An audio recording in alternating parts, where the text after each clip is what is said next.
Chers frères et sœurs de l'église Vie et Foi, bonjour. Que Dieu vous bénisse. Je suis vraiment très heureux d'être avec vous ce matin. Et je veux vraiment remercier vos pasteurs pour l'invitation. Je suis très heureux que nous puissions prendre ce temps ensemble à partager la parole du Seigneur.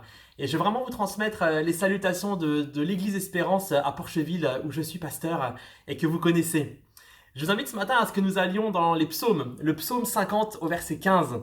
Il est dit « Invoque-moi au jour de la détresse. Je te délivrerai et tu me glorifieras. » Notre thème de ce matin, c'est au jour de la détresse. Mon frère, ma sœur, Dieu parle de la détresse. Dieu parle des jours de détresse. Et s'il en parle, c'est qu'il est concerné par les détresses que nous vivons. Il veut nous y aider, il veut nous soutenir, il veut nous guider dans ces moments. Les jours de détresse, bien sûr, sont toujours des moments qui sont difficiles à vivre pour nos vies, mais aussi pour nos foi, parce que parfois nous avons l'impression que Dieu nous a oubliés, qu'il s'est éloigné, qu'on est séparés, et qu'en cet instant, il n'est plus avec nous. Et pourtant, c'est faux. Dieu n'est jamais absent. Dieu n'est jamais en retard dans ce que nous vivons. Et Dieu n'est pas absent, il n'est pas en retard dans les mauvais jours, il est présent. Ce verset ici ne parle pas de quelqu'un qui est en train de traverser un jour de détresse, mais il s'adresse pour plus tard, il s'adresse pour demain. Et il dit presque quand tu traverseras les jours de détresse, au jour de la détresse. Et donc le Seigneur, il a envie déjà de nous donner des ressources, il a envie de montrer qu'il est présent, il a placé la détresse dans sa parole pour que nous puissions la mettre dans nos cœurs et qu'elle puisse résonner au jour où nous avons besoin, que nous puissions nous souvenir qu'il a déjà prévu quelque chose et que nous ne sommes pas seuls. Nous ne sommes pas seuls dans ces moments, il reste avec nous. Et dans ces jours, Dieu dit « Invoque-moi, invoque-moi ». Le Seigneur veut être impliqué. Le Seigneur veut que tu l'appelles. Le Seigneur veut que tu l'interpelles dans ces mauvais jours, qu'il ne soit pas laissé de côté dans les moments de détresse, dans les moments où nous allons moins bien, les tempêtes que nous traversons, même dans les mauvais jours. Même dans les mauvais jours, le Seigneur veut être présent. Au contraire, il veut nous soutenir. Il nous aime, il aime nous soutenir, il t'aime. Et peut-être que ce matin, tu passes par un moment difficile, un moment où il y a vraiment une tempête qui dure peut-être même plus qu'un jour. Cela fait plusieurs jours, plusieurs semaines, cela fait un moment que tu passes par ces temps de tempête. Dieu t'aime, il n'a pas cessé de t'aimer. Il est toujours présent, toujours à tes côtés. Et ce matin, j'aimerais te lancer cet appel, invoque le Seigneur. Le Seigneur te dit ce matin, invoque-moi dans ces jours de détresse. Invoque-moi. Le psaume 34, verset 20, dit « Beaucoup de malheurs atteignent le juste, mais l'Éternel l'en délivre toujours. » Je relis ce verset merveilleux. « Beaucoup de malheurs atteignent le juste, mais l'Éternel l'en délivre toujours. » C'est la parole du Seigneur. Et il y a ici un engagement de Dieu envers ses enfants. Oui, il y aura des jours difficiles, je vous l'annonce. Je vous l'annonce, les jours difficiles seront présents pour vos vies, mais je serai moi aussi l'Éternel présent à vos côtés dans ces moments. Ces moments vont arriver, mais je serai là aussi. Je les prépare, j'y suis déjà, j'ai déjà une solution. Je vous y attends et au cœur de la tempête, au cœur de la détresse, si vous m'invoquez, je serai présent. Je répondrai, je répondrai. Et c'est ici l'énorme différence avec le monde. Le diable veut souvent nous mettre dans la tête « Pourquoi le problème arrive-t-il si tu es enfant de Dieu ?» Mais la vraie différence, c'est que le Seigneur ne nous soustrait pas aux problèmes, mais dans les problèmes, il est avec nous. Alors que ce monde ne connaît pas cela. Nous avons une solution, nous avons une délivrance, nous avons un secours. Il est le roi des rois et le Seigneur des seigneurs, et nous avons la grâce. Il le demande lui-même. Il te dit ce matin, mais n'attends pas, invoque-moi. Invoque-moi, j'ai envie que tu m'invoques. Et ce monde ne connaît pas cela. Donc oui, je peux le dire ce matin, je veux te le dire ce matin, nous sommes bénis, même dans les temps de détresse. Nous sommes bénis par l'Éternel parce que nous pouvons l'invoquer. Nous pouvons invoquer son merveilleux nom. Et c'est une énorme différence avec ce monde qui n'a pas cette espérance. Nous avons l'espérance dans notre Seigneur. Dieu est présent au jour de la détresse. Romains 8, verset 35 dit « Qui nous séparera de l'amour de Christ ? Serait-ce la détresse, l'angoisse, la persécution, la faim, le dénuement, le danger ou l'épée ?» Et nous savons que ce texte termine en disant « Non, rien ne peut nous séparer de l'amour de Dieu. Rien ne peut te séparer de l'amour de Dieu.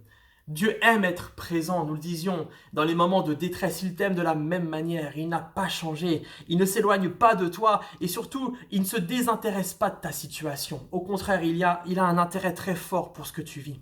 Donc si tu as cette pensée, si tu as cette idée que le Seigneur se désintéresse de toi, que son amour n'est plus aussi fort, qu'il n'est pas présent à tes côtés, chasse vraiment cette idée au nom de Jésus, parce qu'elle n'est pas de Dieu. Elle n'est pas du Seigneur, mais elle est vraiment de l'adversaire. Dans ces moments que nous vivons, nous devons tellement nous rapprocher de Dieu, venir dans ses bras d'amour, venir chercher son conseil, venir chercher sa force, ne pas nous séparer de lui. Si nous nous séparons de lui, alors nous avons tout perdu, et c'est ce que le diable cherche à faire. La Bible dit, qui nous séparera ? Qu'est-ce qui peut nous séparer ? La détresse ne peut pas nous séparer. Parce que Dieu a choisi de ne pas se séparer de nous dans ces moments. Il n'y a que nous qui pouvons nous éloigner de lui. Donc je te dis ce matin, ne t'éloigne pas du Seigneur. Rien ne peut te séparer de lui. Il est présent à tes côtés. Il t'aime. Il t'aime. Dieu est le même, nous le disons souvent, hier, aujourd'hui et éternellement. Et Dieu reste le même. Donc ça veut dire que l'amour qu'il avait hier, l'amour qu'il aura aujourd'hui et l'amour qu'il a aujourd'hui, et qu'il aura demain, restent les mêmes. Dieu reste le même dans son amour. Il reste fiable, il reste fidèle, il reste sûr, et cet amour est certain. Et pour cela, nous devons vraiment connaître le cœur de Dieu. Nous devons connaître le caractère de Dieu. Nous devons prendre du temps pour le connaître, en lisant la parole, en puisant dans la parole toutes les ressources, en cherchant sa face, en étant remplis du Saint-Esprit, afin que nous soyons fermes et que ces pensées, nous puissions bien savoir, bien être certains qu'elles ne sont pas de Dieu, mais qu'elles sont de l'adversaire, et que nous puissions les mettre de côté pour fixer nos yeux sur l'Éternel, pour fixer nos yeux sur Jésus. Nous en avons tellement besoin dans les moments de détresse, justement. Sache que les jours difficiles que tu peux vivre, ils sont difficiles aussi pour Dieu. La Bible nous dit qu'il est plein de compassion. Il est compatissant. Il partage, il connaît, il sait la souffrance que tu vis et il la ressent. Il a envie de la partager avec toi. Mais ce sont aussi des moments où le Seigneur peut montrer sa fidélité. Il peut montrer sa puissance. Il peut montrer son amour. Ce sont des occasions pour Dieu pour venir à ton secours. Le Seigneur aime venir à ton secours dans les moments de détresse. C'est pour ça qu'il dit « Invoque-moi, parle-moi, parle-moi ». J'aimerais te dire ce matin que Dieu n'a pas épargné Jésus du jour de la détresse. Jésus est passé par tout ce que nous connaissons, tout ce que nous pouvons connaître. Il a été tenté comme nous, il a connu les peines comme nous, et même la détresse.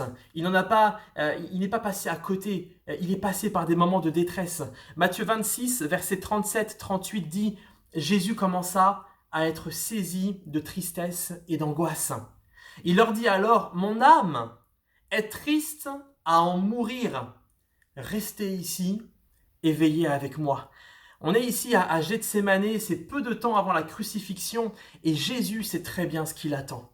Jésus sait par quoi il va bientôt passer, les souffrances qu'il va rencontrer. Ça arrive maintenant très bientôt. Et alors il a eu la bonne réaction face à ce qu'il vivait. Il a laissé ses disciples.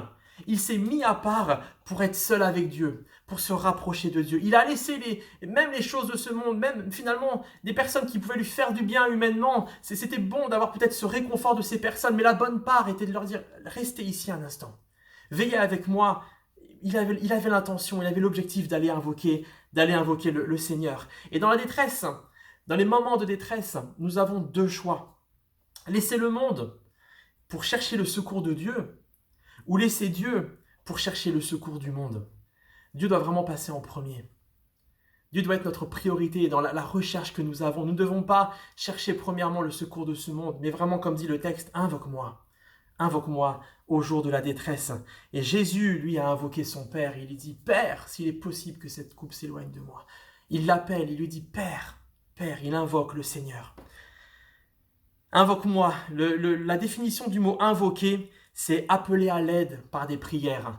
Et dans la parole, ici, le mot invoquer, c'est le mot kara, qui veut dire appeler. C'est le même sens, appeler.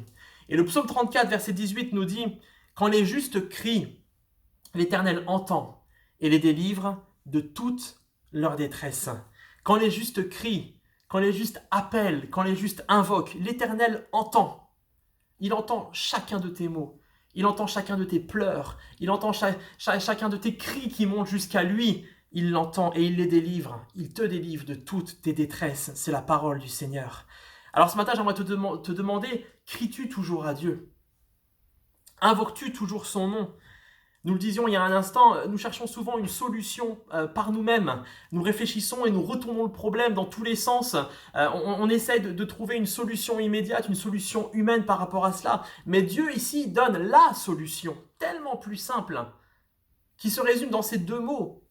Invoque-moi. La délivrance à toutes nos détresses se trouve en Dieu. Et c'est merveilleux parce que lorsque tu rencontres Dieu, tu permets alors à ton problème et à Dieu de se rencontrer. Et alors tu te décharges de ce problème pour qu'il puisse passer sur Dieu. Lorsque tu rencontres Dieu, tu permets à ton problème et à Dieu de se rencontrer.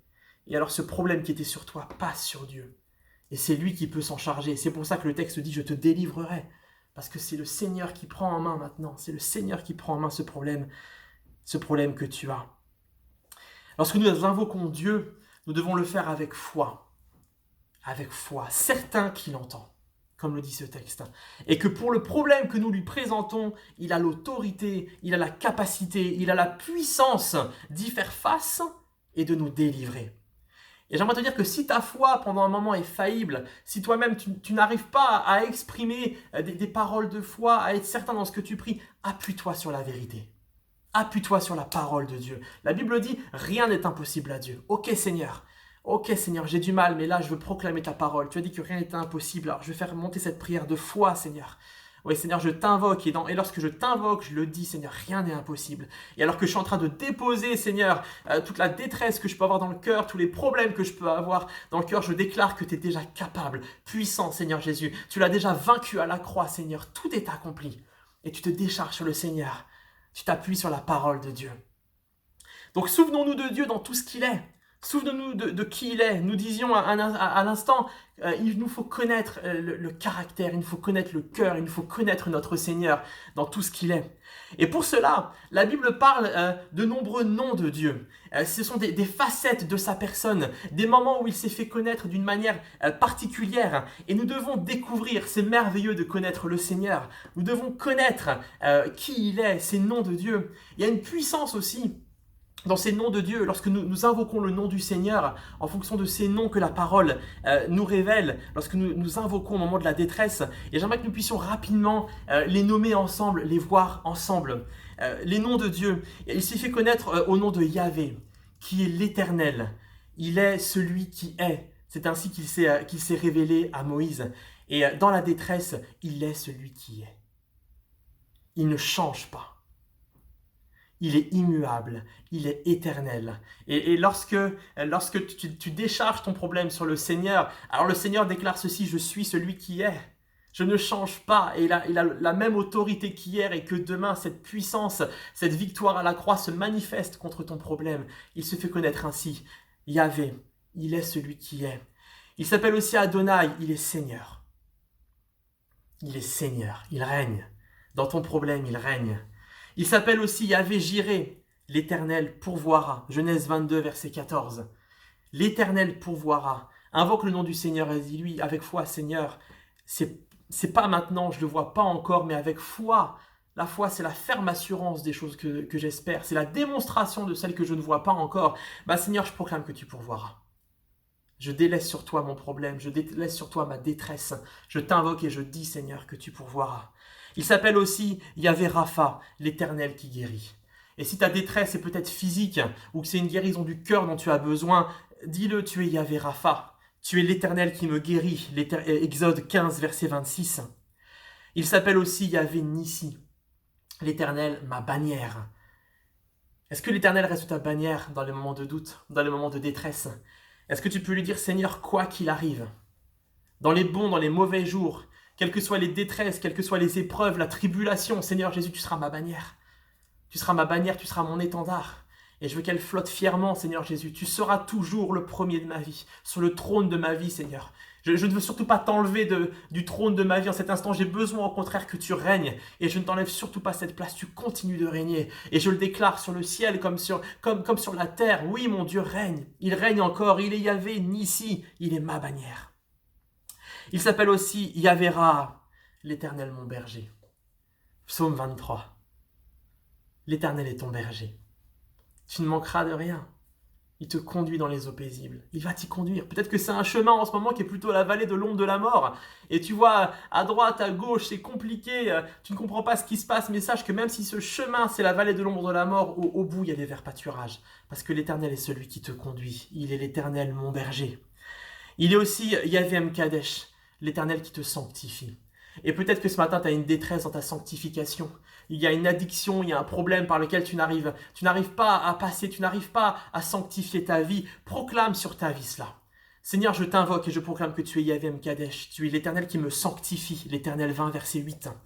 Il est aussi Yahvé Shalom, l'Éternel ma paix. Et dans les moments de tribulation, dans les moments où notre barque est secouée, Jésus, lui, dans la tempête, il dormait. Il était en paix. Et il est celui qui parle à la tempête, et alors la tempête se calme.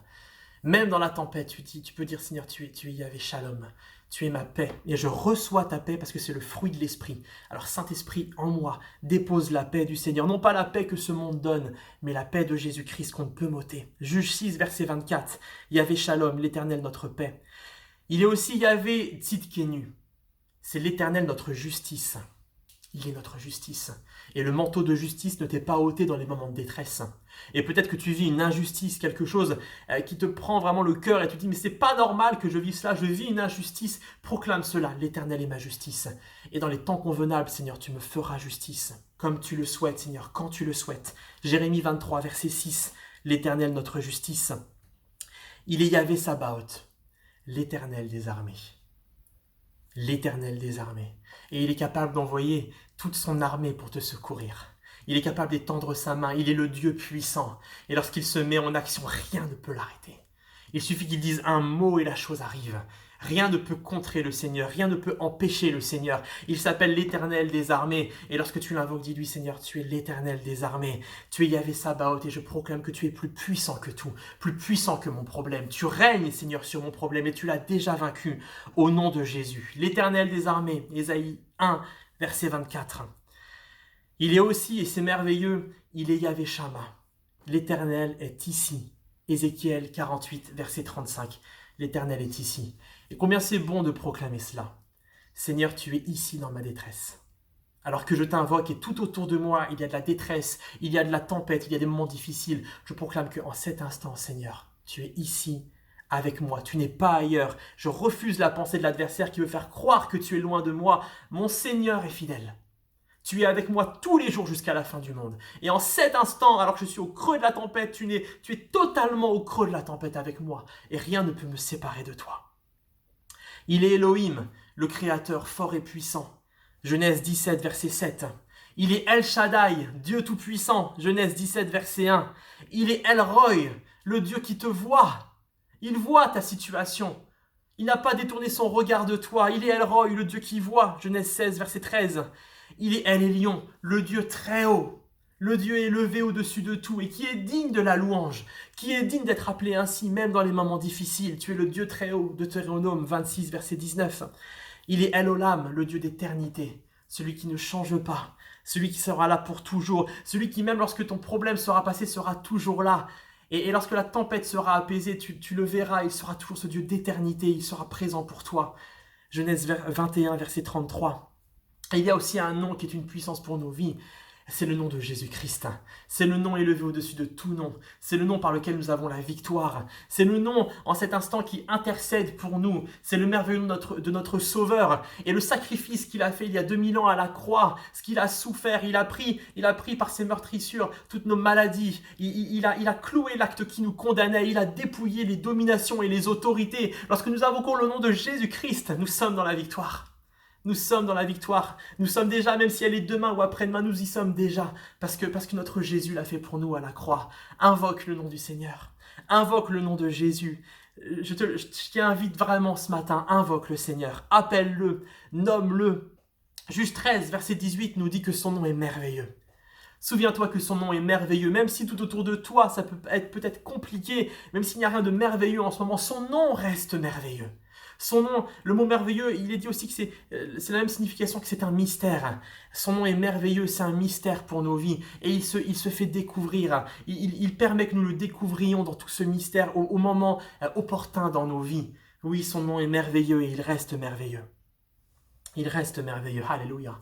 Et la Bible dit, ce verset de Psaume nous dit, je te délivrerai. Invoque-moi au jour de la détresse, je te délivrerai. Si tu invoques le Seigneur, il y aura la délivrance, je te délivrerai. Mais Dieu délivre, c'est certain, mais pas toujours comme nous l'imaginions. Le terme ici, dans le psaume 50 de délivrerai, c'est shalat. Et shalat, la définition, c'est celle-ci, c'est enlever, tirer, retirer, sauver, être sauvé. Donc là, c'est vraiment la délivrance immédiate. On m'enlève du problème, on me tire du problème, on me sauve du problème. Mais la définition, elle ne s'arrête pas là. Elle veut dire aussi équipé pour la guerre, armé. Et le Seigneur ne nous délivre pas toujours comme nous l'imaginions.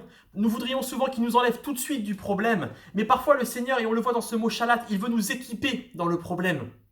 Et ce n'est pas forcément la délivrance que nous avons en tête, nous, à ce moment-là. Jésus à Gethsémane n'a pas été sauvé de la croix. Il n'a pas été sauvé physiquement de ce qu'il attendait. Mais il a été armé pour affronter les moments qui allaient survenir dans quelques jours, dans quelques instants. Et il a reçu sa délivrance. Il a reçu sa délivrance. Matthieu 24, versets 44-46, il est dit, il les quitta, donc les disciples, s'éloigna de nouveau, donc la troisième fois. Il pria pour la troisième fois en répétant les mêmes paroles.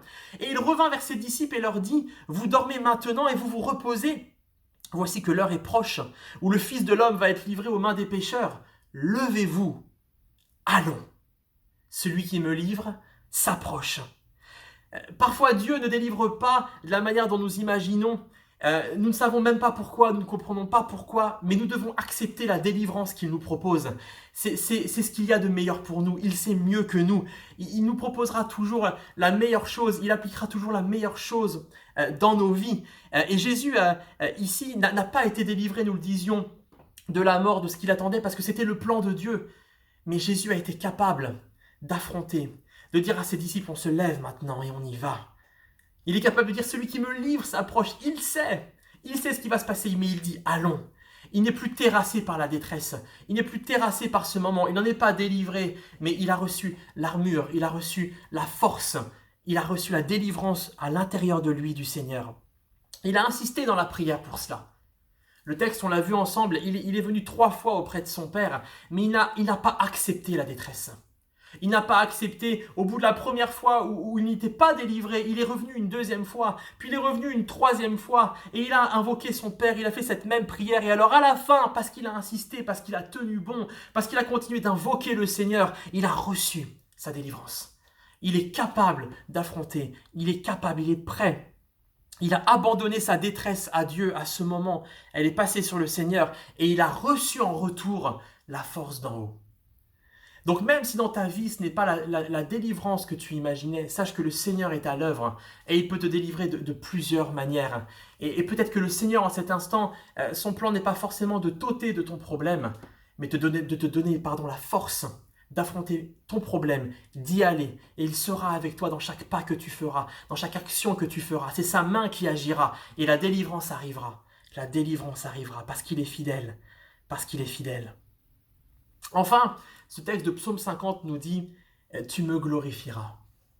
Et j'aimerais te demander ce matin, et après la détresse, quand la détresse est partie, que fais-tu? Que fais-tu? Les dernières fois où le Seigneur t'a délivré d'un moment difficile, que s'est-il passé? Est-ce que tu es passé à autre chose rapidement? Ou est-ce que tu es revenu à ses pieds et tu l'as glorifié, comme nous demande ce texte? Il faut revenir vers Dieu pour le glorifier. Dieu dit dans le psaume 50, « Tu me glorifieras ». C'est un commandement. Et ça doit être vraiment notre engagement envers le Seigneur. Lui, il s'engage envers nous. Nous le disions au début, il sera avec nous, il nous délivrera, il s'est engagé envers nous. Mais nous devons nous engager envers lui. Seigneur, je vais venir te glorifier. Je ne manquerai pas de te glorifier pour ce que tu as fait. Je ne manquerai pas, Seigneur, je ne serai pas ingrat. Nous avons l'exemple des lépreux, un texte bien connu dans Luc 17, versets 12 à 19, il est dit « Comme il entrait dans un village, 10 lépreux vinrent à sa rencontre et se tenaient à distance. Ils élevèrent la voix et dirent « Jésus, Maître, aie pitié de nous !» En les voyant, il leur dit « Allez vous montrer au sacrificateur. » Et pendant qu'ils y allaient, il arriva qu'ils furent purifiés. L'un d'eux, se voyant guéri, revint sur ses pas et glorifia Dieu à haute voix. Il tomba face contre terre aux pieds de Jésus et lui rendit grâce. C'était un Samaritain. Jésus prit la parole et dit, « Les 10 n'ont-ils pas été purifiés? Mais les 9 autres, où sont-ils? Ne s'est-il trouvé que cet étranger pour revenir et donner gloire à Dieu? » Puis il lui dit, « Lève-toi, va, ta foi t'a sauvé. » As-tu relevé avec moi ce matin l'étonnement de Jésus? J'aimerais te dire que Jésus s'étonne que tu ne reviennes pas le glorifier. Où sont les autres? Pourquoi ne viennent-ils pas glorifier Dieu? Dieu s'étonne que tu n'y reviennes pas le glorifier. Nous devons venir vraiment le glorifier. Donc n'oublions pas de remercier Dieu. Et une fois les mauvais moments passés, ne soyons pas ingrats, mais pleins de reconnaissance. Revenons à lui. Ne laissons pas la chose de côté en disant « Ouf, c'est terminé » et en l'oubliant le plus rapidement possible. Au contraire, restons un moment. Méditons sur ce qui s'est passé. Apprenons dans ce que Dieu a voulu nous dire. La détresse est passée, Seigneur, tu as fait de grandes choses, je veux commencer par te glorifier et je veux que tu continues de m'enseigner et je veux te glorifier encore. Le texte nous dit, là, cette personne, ce Samaritain vient et il se jette aux pieds de Jésus. Il passe du temps, il donne un temps de qualité, c'est pas seulement Alléluia, merci Seigneur, et il continue, il passe à autre chose, mais il se jette, il est là publiquement, il n'hésite pas à élever le nom de Dieu, à glorifier le nom de Dieu. Prenons du temps, il en est digne le Seigneur. Il en est digne, le Seigneur, de recevoir un temps de qualité et d'action de grâce où nous le glorifions. Et cela construit tellement nos vies, cela marque ce moment. Lorsque nous revenons par la suite dans nos souvenirs, lorsque nous passons sur un nouveau moment de détresse, nous nous souvenons qu'ici, l'Éternel a secouru et nous nous sommes arrêtés et nous avons glorifié, nous avons mis ici une marque qui restera, oui, l'Éternel m'a secouru. Et je glorifie son nom. Je glorifie son nom. Donc gardons le souvenir aussi du jour de la détresse. Avançons dans nos vies, mais n'oublions pas, marquons cet instant de nos vies où nous reviendrons et nous pourrons dire ici l'Éternel a agi. Alléluia. Alléluia. Donc pour conclure, ce matin, j'aimerais juste te rappeler ce verset. Si ce matin tu passes par un moment de détresse, ou si tu n'y passes pas, mais que peut-être ce jour arrivera bientôt, certainement ce jour arrivera bientôt, Seigneur a une parole pour toi. Et il te dit, invoque-moi au jour de la détresse. Je te délivrerai et toi tu me glorifieras. Toi tu me glorifieras. Si en cet instant tu es dans un moment de détresse, invoque le Seigneur. Peut-être que tu dis, oui mais je l'ai déjà invoqué. Continue d'invoquer le nom du Seigneur. Jésus est venu 3 fois au pied de son Père. Il est venu prier, prier encore. Alors que ses disciples dormaient, alors qu'autour de lui, rien n'allait, il est revenu. Eh bien, reviens encore, tant que tu n'as pas reçu ta délivrance. Parce que la parole de Dieu, elle ne change pas. Il n'y a que nous qui pouvons changer. Donc si ça n'est pas encore arrivé, simplement que tu dois revenir encore et à de nouveau faire confiance au Seigneur et invoquer son nom. Si tu passes par ce moment de détresse, invoque le Seigneur. Et reçois vraiment cette parole, cette vérité. Dieu s'est engagé. Il s'est engagé envers nous. Et ça, sa parole, c'est oui et amen, c'est la vérité. Il s'est engagé envers nous, il est vrai, il va nous délivrer et nous pourrons le glorifier. Et ce matin, si tu es dans un moment où tu es bien, marque vraiment cela dans ton cœur. Oui, un jour, les jours de détresse vont arriver. Le Seigneur nous a dit que nous aurons des tribulations dans ce monde. Lui-même n'a pas été épargné par les moments difficiles. Donc Seigneur, je veux graver ce verset. Seigneur, les prochains jours de détresse, maintenant je choisis et je te dis, Seigneur, je t'invoquerai. Je t'invoquerai, tu passeras en priorité, je laisserai les choses de ce monde. Seigneur, je ne serai pas ingrat envers toi, je ne lèverai pas le poing contre toi, mais j'invoquerai ton nom, Seigneur Jésus. Et cette parole, elle est fortement, fermement mise dans mon cœur et rien ne pourra me l'enlever. Au nom de Jésus. Que Dieu vous bénisse. Je suis vraiment très heureux de ce moment passé avec vous. Je vous souhaite un très bon dimanche et je vous dis à très bientôt. Que Dieu vous bénisse. Au revoir.